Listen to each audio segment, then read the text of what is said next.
These marijuana offenses, even if it's a low level, it ruins your life.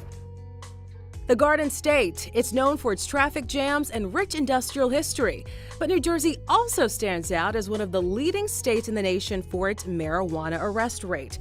Almost 36,000 individuals are arrested each year for marijuana-related offenses.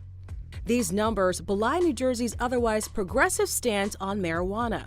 Medical use has been legal since 2010, and Governor Phil Murphy has been spearheading a recreational legalization effort since he took office in January of last year. It was here in the state's capital, Trenton, that lawmakers recently decided to pull Governor Phil Murphy's package of legalization bills for lack of support from the state legislature.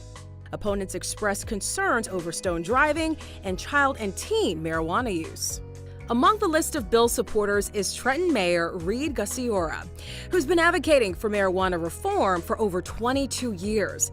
Gussiora thinks that legalization is the antidote to what he calls one of the most entrenched social injustices of our time. When it comes to the expungements, that seems to be a real big sticking point for you for a number of reasons. If you have a marijuana conviction, it could be the impediment to a job, it could be an impediment to federal student loan, housing, and the like. It's very difficult, and it's the difference between the haves and the have-nots. That discrepancy could be why some New Jersey residents, like marijuana activist Ed Forshone, aren't giving up the fight for legal marijuana, specifically calling for the automatic expungement of criminal records.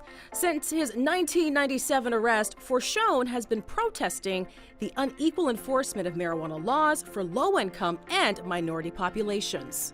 My anger, my public awareness about this started with my arrest. I got sentenced to 10 years, which I did 23 months of.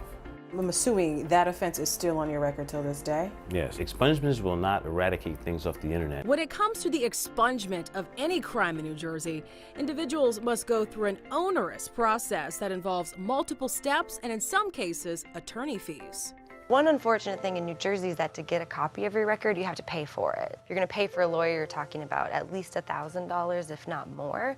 So you're already shutting some people out of the expungement process. How long does it take for the record to fully disappear? Unfortunately, the burden is really still on the person seeking the expungement right now to take care of all these digital traces of the record. And the idea is that automatic expungement and better expungement policy will start to address those things in the future. Other New Jersey residents, like Joanne Zito, feel the postponement of Murphy's initiative could bring about the changes they feel are necessary to the expungement process. Joanne has been arrested multiple times for possessing and growing cannabis. I was arrested for one plant, and they took me to jail. They took my children. And it took some time to get them back from the state.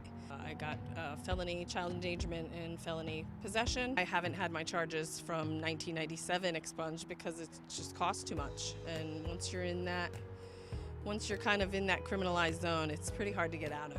Since her arrest, Joanne has missed out on jobs because she's unable to pass a background check. Today, she works a warehouse job.